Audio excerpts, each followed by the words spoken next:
Good evening, everybody, and thanks so much for being here, especially when we're competing with the Warriors. So, go Warriors. I'm Peter Fish, and I'm very pleased to serve as the chair of the Commonwealth Club's 88th Annual California Book Awards. Both the club and the awards have a long and distinguished history. The club began in 1903 as a forum where members could learn, discuss, and debate the most important issues of the day. The Book Awards began in 1931 as a way of honoring California's enormous literary creativity. In the decades since, both the club and the Book Awards have succeeded magnificently in their missions. Since 1931, the writers who have won California Book Awards have included many of the lasting luminaries of American literature. Among them, John Steinbeck, Wallace Stegner, Robert Hass, Amy Tan, Joan Didion, and Lucia Berlin. This year's roster of winners is the equal of any in the awards history. In setting, our winning books range from a California women's prison to 1990s Columbia to a Vienna inhabited by magical dragons. In subject matter, they range from an examination of the trauma inflicted by childhood abuse to the community-shaping warmth of a big city public library to the challenges of adolescence in Silicon Valley. Along with the recognitions that the awards carry, there are also cash grants to winners. These come thanks to the generous endowment by the late Martha Heasley Cox, founder of the Center for Steinbeck Studies at San Jose State University, a longtime Commonwealth Club member and a longtime Book Awards juror. Many thanks to her and to her memory.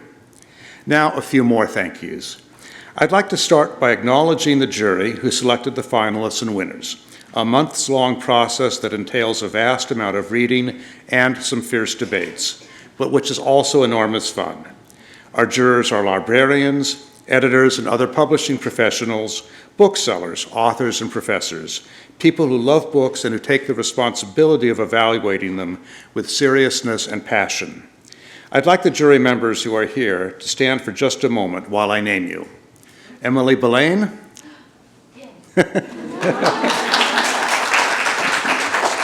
Allison Hoover Bartlett? Rosalind Chang? Susan Frankel? Denise Newman? Sarah Rosenthal? Gabrielle Seltz? Julia Flynn Seiler? And Mary Taher. Thanks to all of you.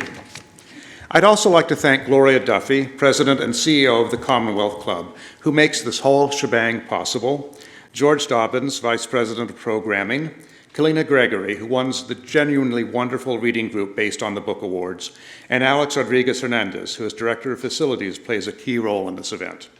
And I know my fellow jurors join me in giving two people special thanks for handling the vast task of gathering hundreds of eligible books from publishers all over the country and getting them here to the Commonwealth Club and then to the Book Award jurors. Priscilla Vivio, who started this year's process, and Sean Burmeister, who took over in medias res, as we say in the lit biz, and managed it perfectly.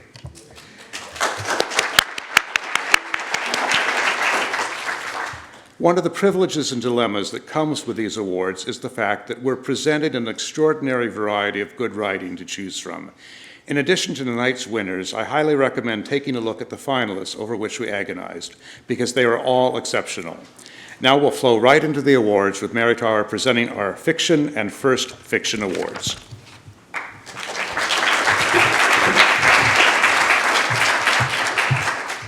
Hi, I'm Mary Taher, here to present the California Book Awards in First Fiction and Fiction. Silver medal in First Fiction, Ingrid Rojas Contreras, Fruit of the Drunken Tree. This book is so beautifully rendered, it's hard to believe it is a debut. A coming-of-age story, Fruit of the Drunken Tree takes place during the Pablo Escobar era in Colombia and alternates chapters between a young, relatively pampered girl, Chula, and the family's live-in maid, Petrona, from a slum in the nearby mountains. Contreras reveals the horror, confusion, and often numbing effect of growing up amidst daily kidnappings, bombings, and murders of innocent people by the Army and by the guerrillas. This is a memorable book by a gifted writer. The Commonwealth Club presents Ingrid Rojas Contreras with the silver medal in First Fiction.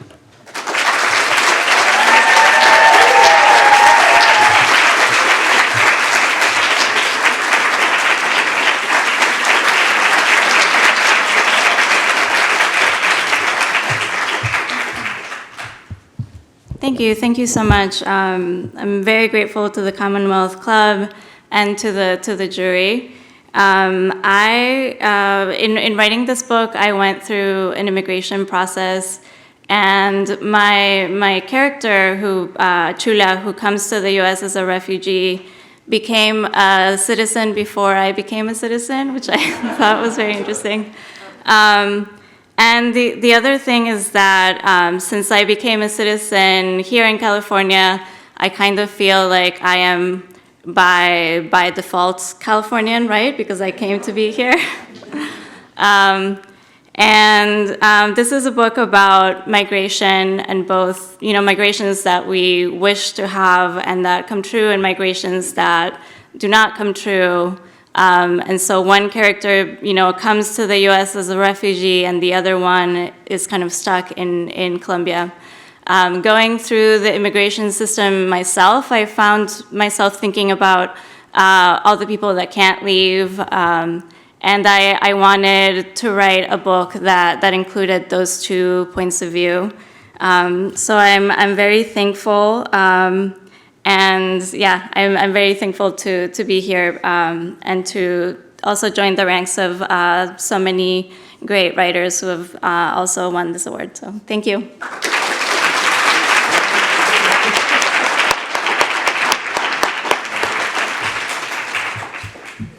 The gold medal in First Fiction, Tommy Orange, There, There.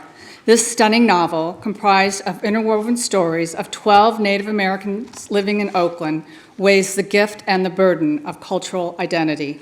Orange gives readers an unforgettable insight into the addiction, poverty, and suicide that plague this urban community, and at the same time shows us the strength of the spirituality and connection within it. There's prologue is a spectacular essay on the brutal legacy of Native Americans, both the history of Indian subjugation and cutting riffs on stereotypes.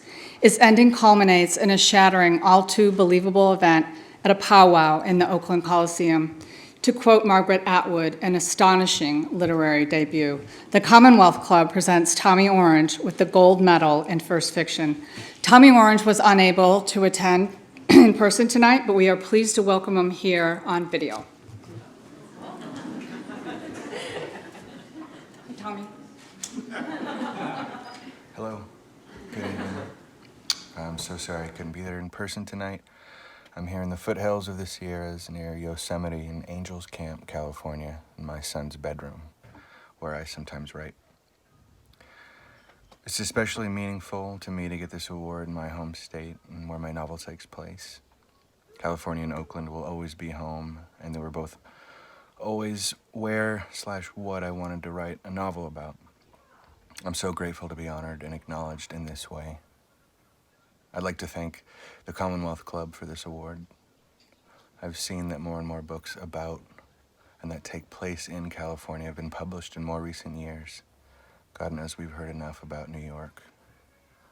There are so many stories and communities to be represented here that haven't been in literature.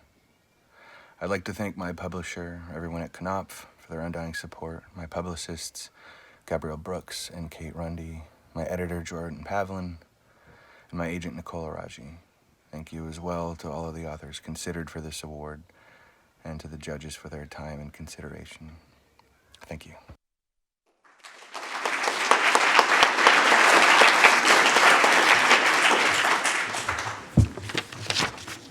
Silver medal in fiction, Anne Rafe, Winter Kept Us Warm. Anne Rafe artfully explores the lives of two men and a woman who meet in Berlin during the winter shortly after World War II.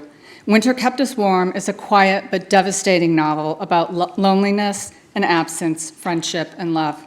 With nuance and assurance, Rafe shows us how secrets, the trauma of war, and emotional loss drive these complex characters to drift apart, despite the fact that two marry and the third raises their two children. Rafe skillfully handles the passage of time as she jumps between the war era and later decades spanning a 40-year period, always with a remarkable eye for detail and settings. The Commonwealth Club presents Anne Rafe with the Silver Medal in Fiction.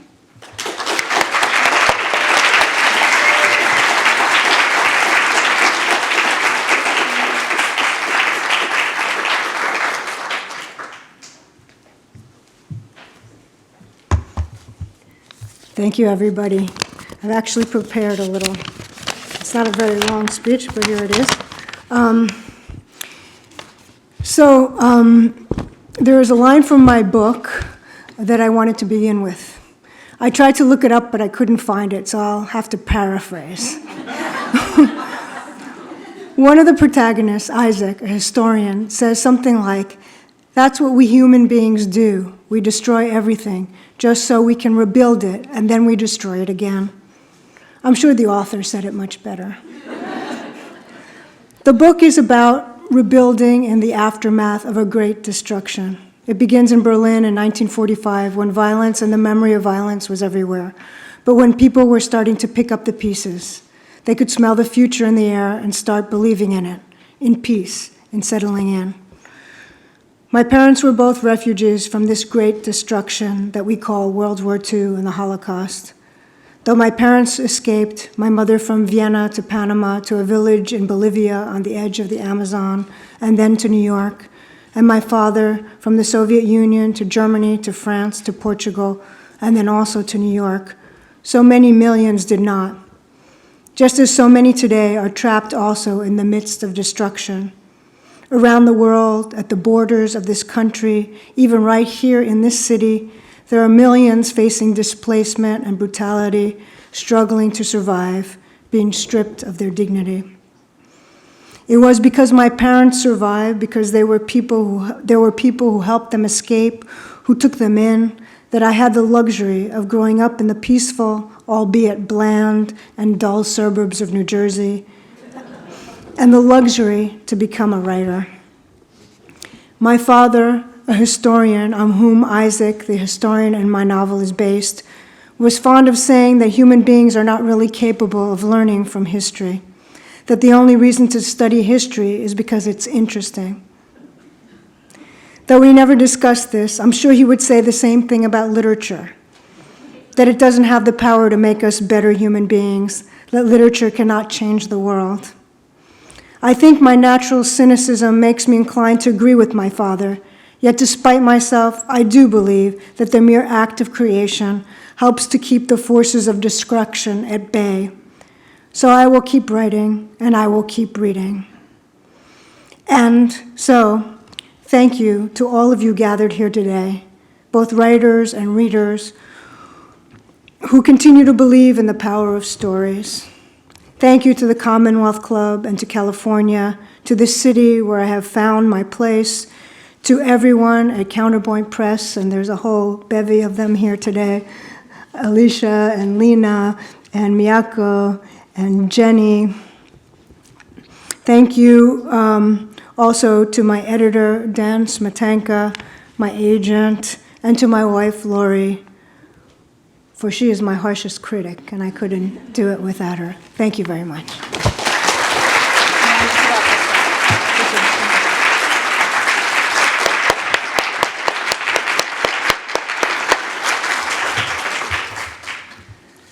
Gold medal in fiction, Rachel Kushner, The Mars Room.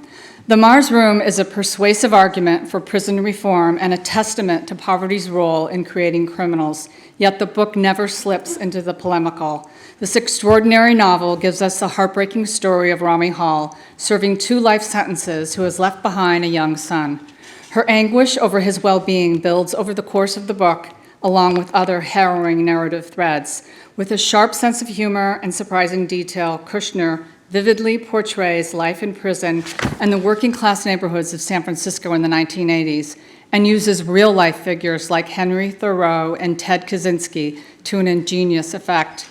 Kushner's language is always evocative, her plotting adroit, and her transcendent ending a tour de force. The Commonwealth Club presents Rachel Kushner with the gold medal in fiction. Rachel Kushner is unable to be here tonight. Her friend Lola Luterio is accepting on her behalf.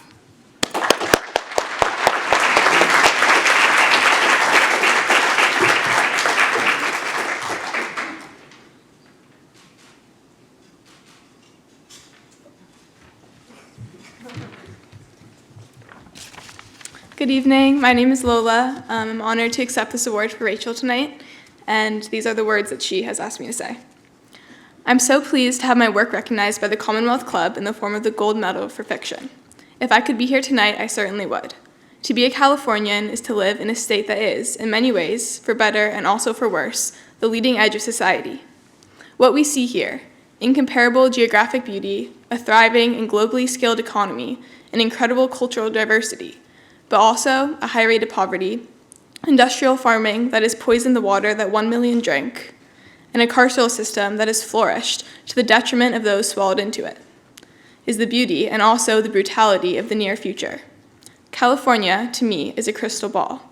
It is also a real place, not a metaphor. I've asked my friend Lola to accept this prize because she's the daughter of a friend I made at the age of 10, Emily Goldman, when we were kids in the avenues of the Sunset. Emily is a juvenile defender for the city of San Francisco and has devoted her life to advocating for kids, for their right to a violence-free life, their right to childhood. While I was writing The Mars Room, I was in deep conversation with Emily about contemporary society, who goes to jail and prison in California, and who does not. Our children, mine and hers, have opportunities, but they also have a responsibility to see the world for what it is, to recognize injustice. This award was famously and controversially given to John Steinbeck for his novel The Grapes of Wrath. Some were not pleased that a novel was chosen that did not depict California in a positive manner. Steinbeck, a child of the Salinas Valley and a student of the shifting clouds over the Gabilan Mountains, was no stranger to the most exquisite features of California and to what it meant to be a Californian, to appreciate and witness beauty and goodness, sure, but also to notice, to see, to perceive reality in its full range, and not to pull back from depicting reality. It is in this tradition that I am honored to receive this prize. Thank you.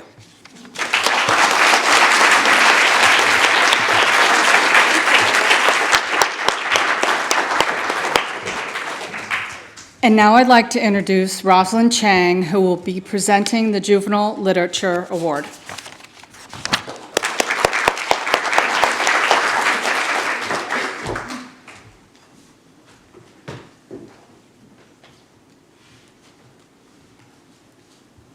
Good evening.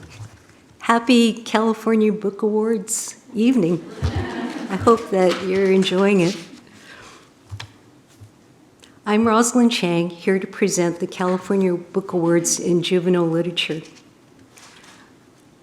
11-year-old Maggie and a gentle golden-eyed dragon named Grisha meet the 20th century Austria during a time when magic is quietly fading away from the world. The two lonely characters become fast friends, and together they set out to answer the question everyone has forgotten. Where have the missing dragons gone, and is there a way to save them? Throughout The Language of Spells, author Garrett Wire expertly weaves fantasy and magic with true historical events and subtle details. The book's memorable characters and its tender expression of evergreen themes such as courage, honor, friendship, and magic will cast a spell and enchant young readers. The Commonwealth Club presents Garrett Wire with the gold medal in juvenile books.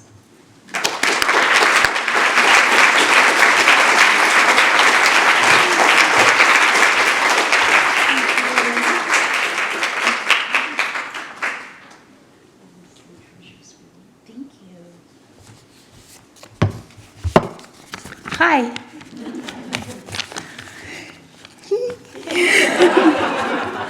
I'm so grateful to the Commonwealth Club for putting the novel The Language of Spells and me on a list with all the amazing writers in this room. I have been fangirling all night. I am just thrilled to be in your company. Thank you so much, you guys. The Language of Spells actually started life as a book called The Poet's Daughter. and it's about an 11-year-old girl who meets a dragon in a hotel bar.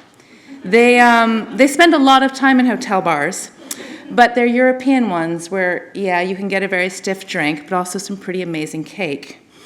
Maggie, who is the girl, and Grisha, the dragon, travel through Europe hoping to undo a curse on the European dragons who lost their home in the Black Forest during World War II. Those dragons are all now homeless and living in Vienna. Friendship and the ability to see magic is important to the story, but so is saving any living creature from being homeless on their own continent. Now, as the daughter of an Austrian refugee, I definitely had World War II on my mind. That's why it was called The Poet's Daughter. I was thinking of my dad. But the reasons that I love stories, especially stories with children and animals in them, is that those stories can speak to more than one set of people in a way that facts never could. All of us, whether we breathe fire or speak Spanish, deserve a home, if not in our country, then certainly in our continent. And I'm glad that my characters had the chance to fight for their belief in that right. On a personal note, I came to California in 2017, intending to stay for about 6 months. I was going to go back to the East Coast where I knew home was. I wasn't sure where on East it was, but I was pretty sure I was going to go home. And then the state did its magic, as it will. And earlier this year, I bought a house in Long Beach. So I want to say thank you to the Commonwealth Club and to Chronicle, my erudite and stylish California publisher. This feels like the most tremendous welcome home present. Thank you so much.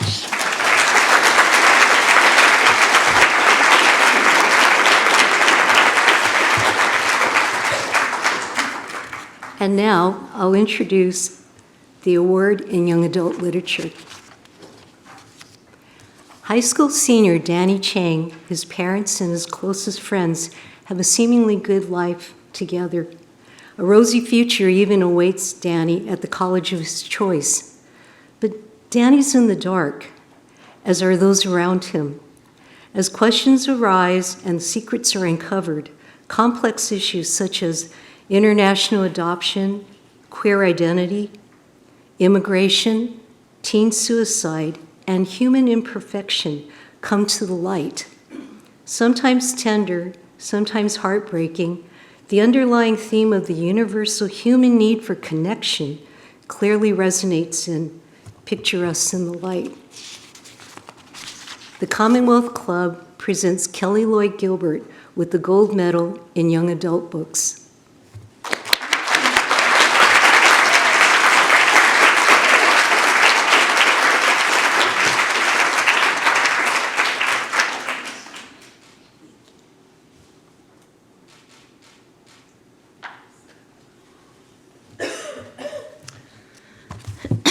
Thank you so much, and thank you to the Commonwealth Club and all the jurors so much for having me today. I started this book several years ago. It was actually supposed to come out 3 years ago, but that didn't happen. And it was a really difficult book for me to write, I think because I didn't fully have a handle on the story. I knew I wanted to write about an Asian American family, and I knew I wanted to write about the very singular experience of growing up in Cupertino, which is where I come from. But it wasn't until after the 2016 election that I also realized that the story I wanted to tell was about people who weren't safe from their government and who faced constant peril in trying to achieve the things we all want, like security and family and love. People ask me a lot why I write for young people, and I find that the ones who ask that are usually not the ones who are actually themselves spending any real time with young people. But I think the stories for young people are so vital because they're the ones who have to live with the world that we've bequeathed them. So many of them have a very clear-eyed sense of what that world is and who it is and isn't safe for, and all the ways that we failed them that they're going to have to try to clean up. I also think that if you spend much time around teenagers, you know that they instinctively mistrust the kind of platitudes we give them about things like safety and freedom and the future. And basically, they're always looking for the ways that you might be BSing them. They are hungry for truth and authenticity and challenge and hope. And I think that so many of them want these stories that truthfully reflect the world back to them the way that they understand it, with all its shortcomings, so that they can decide what they're going to do about it. I am a lifelong and third-generation Californian, and I'm so honored by this award, particularly because so much of it was born from my own relationship to this state. I'm grateful to my publisher, Hyperion, for letting me write this book, to my editor, Laura Schreiber, for all her guidance on it, and my agent, Adrian Rancizer Helen, for making it possible. And I especially wanted to thank my family who are here today, my aunts and my grandmother, my parents, Kirk and Terry, my husband, Jesse, and my children, Audrey and Zach, for all their support. In a time when facts can be alternative and those in power seek to distort reality, I think that stories are really one of our last shared communal truths. So may we keep doing the work with the stories. Thank you so much.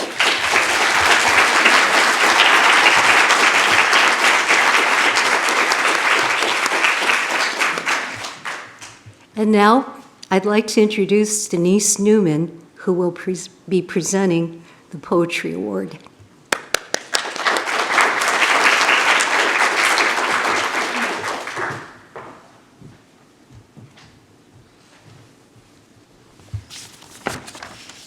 Hi, everyone. I'm Denise Newman, and I'm here to present the California Book Award in Poetry. The gold medal in poetry for Samantha Giles' Total Recall.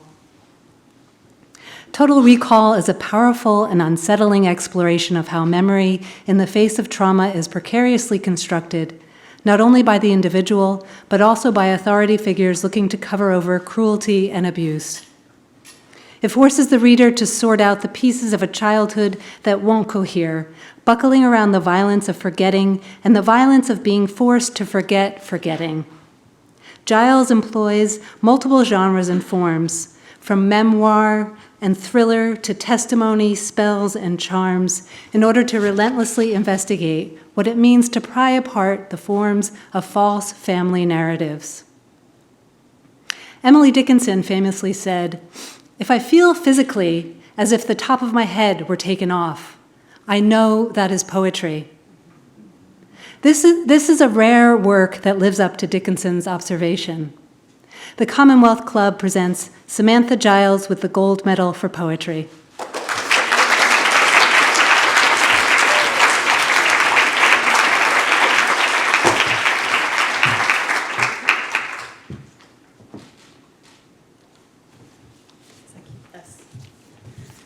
Hi, everyone. How are you all doing? So it's nice. The air conditioning is nice. It's such a bizarre thing to be in this place. It's extremely lovely. I'm not complaining. But as most of us in the room who are writers know, it's such a solitary, sort of trollish activity to obsessively eke out a story or a book. And then to be in the public eye suddenly is like a translation that's really, I don't know. Did you think it's bizarre? It's a little bizarre. Particularly because this book began with an irritation and an anger and like a irritant. So it's lovely and disorienting to be congratulated for it. But it's such a gift to hear, Denise, who's over there. It's such a gift to hear someone say back to you what you wrote, to see the thing clearly from another vantage, the way that Denise just described the book, and to show you the contours of the elephant. You could only describe yourself by touching the leg or whatever that parable is. Anyway, thank you for letting me see my book from your perspective. Another friend recently described my writing to me as a series of complicated origami constructions that fold in and out and away from each other. And though I never would have thought myself that that's what I'm doing, I think she's right, which is only to say that I'm about to construct a crane or a box or a fortune teller, one of those things, of what I think all the feelings are of me standing here in this moment. The most obvious shape of this origami of feelings is gratitude, of course. First and foremost to the Commonwealth Club, whose generosity towards and curiosity about the civic and cultural life of California, born and bred, lived here almost my life, in particular, and its diverse literatures that bring us all together tonight. I'm so very honored to be a part of this evening. Look under that fold and you'll find dismay and reverence for the jury of the California Book Awards, who is probably, other than this 1 hour tonight of otherwise thankless activities, of reading hundreds of books, is amazing and incredible. I'm in awe of all of you, and thank you so much. On the other side of this crane or box or whatever it is I'm holding up right now is my love and appreciation for Krupskaya. My publisher, Stephanie Young, is here, the press that published this book, and who have published many of my favorite books in the past 20-some-odd years of their existence. It's interesting. Poetry is like its own sort of non-industry momentum. Almost all of the presses that publish poetry are small press. They're all volunteer. It's all out of love. I'm so grateful to be a part of that network. And because they're so small, they become friends. And so I have to say thank you to all my friends who have kept me a writer and allowed me to write this book, who read this book in manuscript, who helped make this book better, who helped make me better every day. Again, the whole small sitting in the room entrenched in a troll-like manner, my friends kept me outside. And what's the last thing I want to say? The thing that is nested inside the thing, that's nested inside the thing, is that I wish I had never written this book, and I wish this book didn't have to be written, and I wish this book resonated with no one. But until such time as those stories of sexual and physical and emotional violence are ended, I'm so grateful that this book has been recognized. Thanks so much.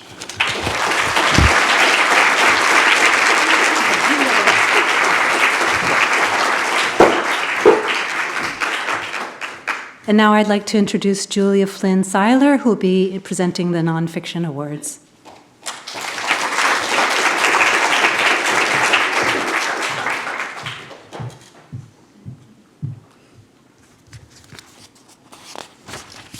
Thank you, Denise. I'm Julia Flynn Seiler. I'm here to present the California Book Awards in nonfiction. Silver medal in nonfiction goes to Shane Bauer, American Prison. This is a powerful and timely account of Bauer's experience working as a guard in a private prison in Louisiana, weaving together the history of profit-driven incarceration with his own frightening and dehumanizing experiences as a guard working for $9 an hour.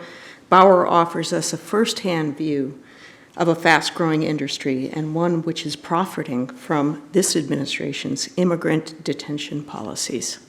It's a landmark in investigative journalism and storytelling. The Commonwealth Club presents Shane Bauer with the Silver Medal.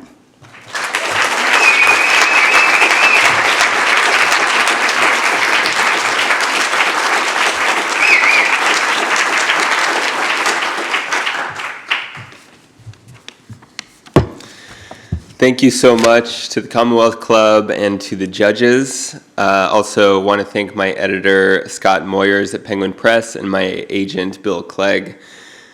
I believe that when we look back a century from now, mass incarceration will be one of the great shames of our time. The United States currently has 5% of the world's population, yet we hold 25% of the world's prisoners. 2.2 million people are behind bars in this country. That's a 500% increase over the last 40 years. My book tackles only one small aspect of this massive problem, but it is a particularly brutal one. Corporations in the United States lock up 130,000 of our nation's prisoners. 2/3 of all immigrant detainees are held by private prison companies. The company's shares are traded on the New York Stock Exchange. These corporations lobby politicians, make campaign contributions, and fight against legislation that would allow the public greater access to information about what occurs inside their prisons. The Corrections Corporation of America did not want this story told. The company threatened to sue me when it found out what I was writing. There are so many people whose lives and memories they would have preferred to stay unrecognized and forgotten. There's Robert Scott, an inmate I met while I was undercover. Scott lost his legs and fingers to gangrene because CoreCivic wouldn't spend the money to send him to the hospital. CoreCivic, I should say, is the new name of the Corrections Corporation of America. There was Damian Costley, who repeatedly went on hunger strike to petition for mental health care. Instead of helping him, CoreCivic threw him in a solitary cell, naked. Costley eventually hanged himself, and when he died, he weighed 71 pounds. The company never reported his suicide. For-profit prisons have existed in various forms since our country was founded. Thousands of convicts perished while being driven by the whip and all manner of torture a century after slavery ended. Prisoners were forced to labor from dawn till dusk for cotton planters, coal mining companies, and railroad corporations. For the profit of private businessmen, convicts in the decades following the Civil War died at a higher rate than enslaved people once did. In some states, 1 in 4 convicts died every year, a rate on par with Soviet gulags. This legacy of slavery reaches into the present. In the 1960s, the founder of CCA ran a prison plantation the size of Manhattan, where prisoners picked cotton from dawn till dusk, and where so-called houseboys served him and his family on their plantation home. This man is still alive today, and his company brings in over $1 billion of revenue every year. Sometimes it seems that people like this are untouchable. Thank you for this award and for reminding us that they aren't.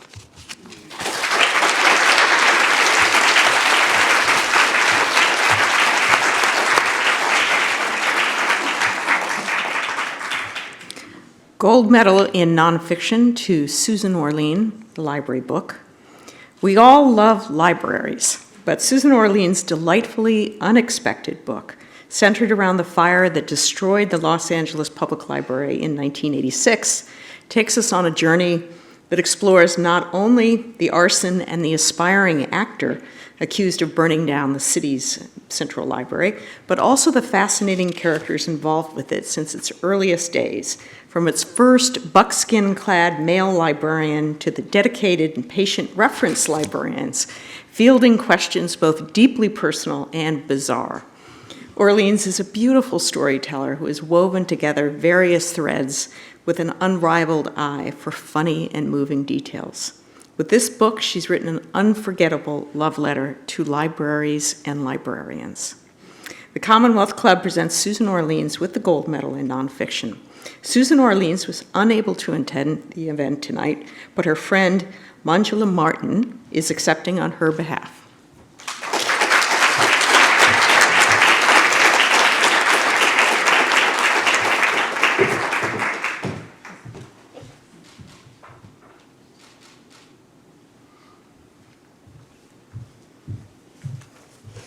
Hi. I'm obviously not Susan Orlean. She asked me to be here. She was really heartbroken that she couldn't attend. She was super stoked to be receiving this award. I had the privilege of working with Susan when she participated in an anthology I edited, and we share a publisher, Simon & Schuster.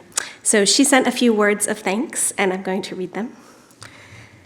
When I began this book in 2011, I was new to California, and the whole place amazed me.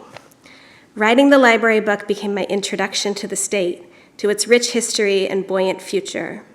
I'm so honored to receive the California Book Award. Thank you to the committee and the judges for this recognition.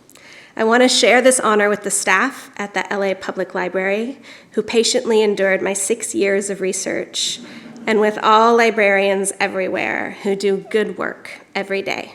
Thank you.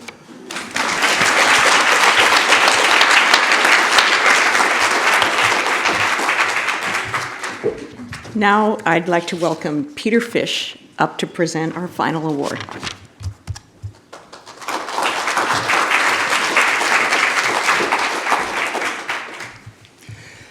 So I'll be presenting the last two awards of the Book Awards this evening. And the first one is the category that we call Californiana. And the gold medal in Californiana goes to Miriam Powell for her book, The Browns of California. California has been shaped by tectonics, weather, and people, and perhaps especially by former governors Pat and Jerry Brown.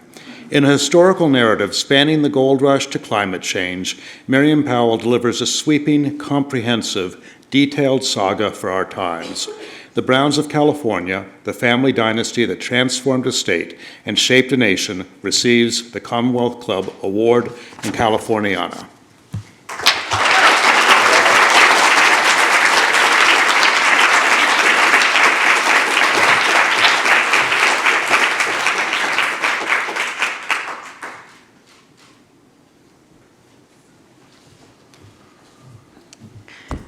Thank you. So thank you so much to the Commonwealth Club and to the jurors, and I'll echo everyone else's comments about the amazing amount of work that you all did reading all of these books.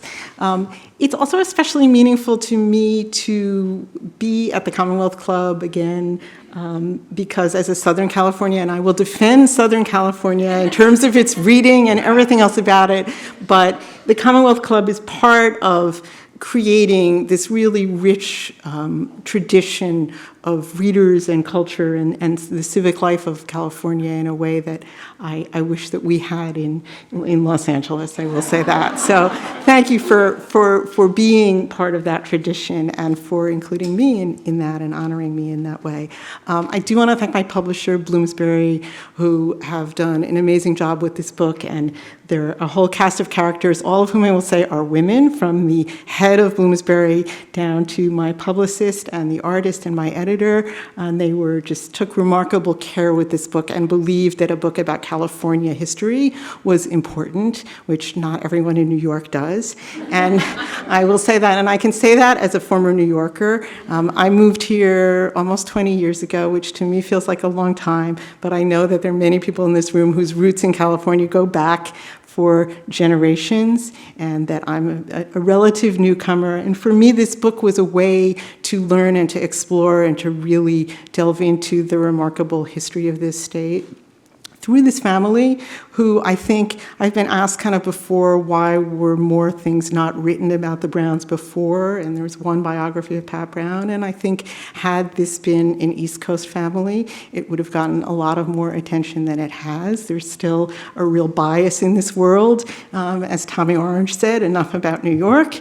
And I wrote this book because, so for me, it was a way to explore the rich history of this state and to write about the things that make California really special and different and unique and an important place and a force in not only the country, but really in the world at large. When I started this book, I called Kevin Starr, who was very generous with his time, and I talked to him about sort of his vision of what the family could be and what its role could be. And then I said, but I'm not from California, I'm new to so much of this history. And he said, that gives you a perspective to write it that will be of value. And I'm sorry he didn't live to see the book, but I wrote it for, I think a lot as a writer about audience when I'm writing. And there are multiple audiences that you write for, or I do. And one of the audiences for me were people in New York and on the East Coast and in the rest of the country who really don't understand so much about California. And it's my hope that this book will help to educate them. And it's a book that I wish that someone had said to me when I was moving here, this is a book that you can read that will help you understand California, because it is so rich in its history and in many ways, I think, so misunderstood. So that was important to me, but this honor is particularly resonant because obviously I was, for it to ring true to people who are Californians and study California history and culture and literature is very, very meaningful to me. So thank you again for that. And the last thing I would say is, I began writing this book in 2015, I guess. The world in the United States was a very different place at that time. And one of the things that has meant a lot to me is hearing from readers, people I don't know, who just email me. And one of the things that they have said consistently was, thank you for reading this book because it gave me hope. And it's not that the book is some sort of an ode to California, or to the family. It's California, as people have said tonight, is a very mixed bag. But one of the characteristics, I think, of California and that this family exemplifies is resilience. And the state has come out of bad times before and continues to be able to recover in certain ways that the family does as well. And there's probably no better example of that than the governor who was the youngest and the oldest governor of California and completely reinvented himself any number of times, which is very much in the spirit of California. So I'm glad to be able to give people a sense of hope and that there is a future worth fighting for, and that California's values in many ways are sort of something for us all to hold on to at this moment in time. So thanks again.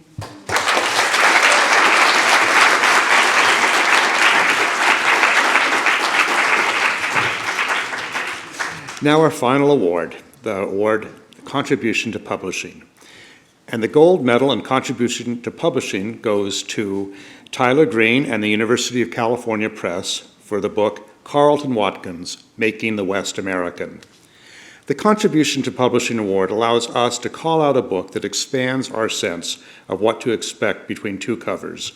Carleton Watkins was a great 19th century photographer whose iconic images of Yosemite Valley and the Mariposa Grove continue to influence our vision of these places today. Historian Tyler Green's definitive biography shows how Watkins captured the very workings of Manifest Destiny as it unfolded, photographing mining, railroads, palm orchards, and more. His book is a riveting, deep look at California and the way art impacts history. For Carleton Watkins, Making the West American, Tyler Green and the University of California Press received the award in Contribution to Publishing.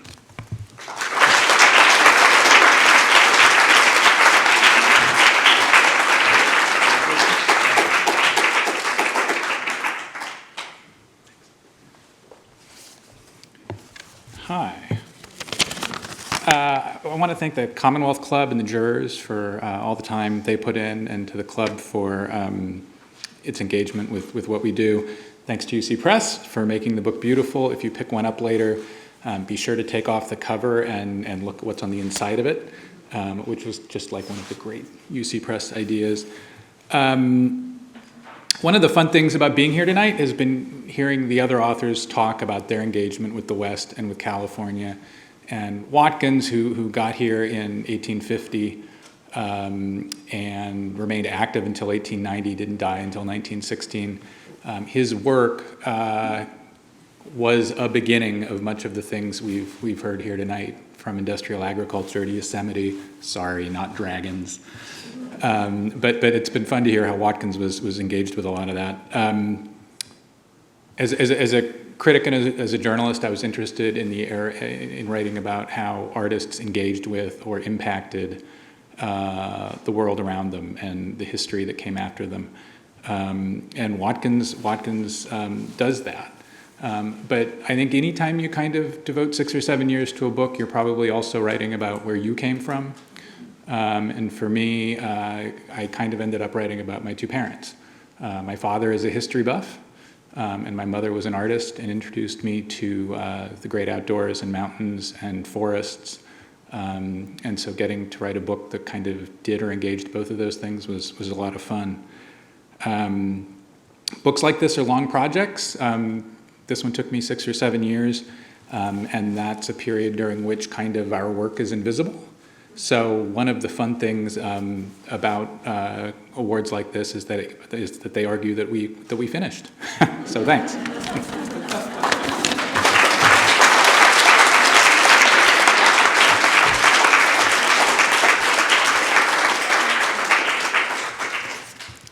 This concludes the 88th Annual California Book Awards ceremony. I hope that all of you here, writers and readers both, are as inspired by our winners as we are.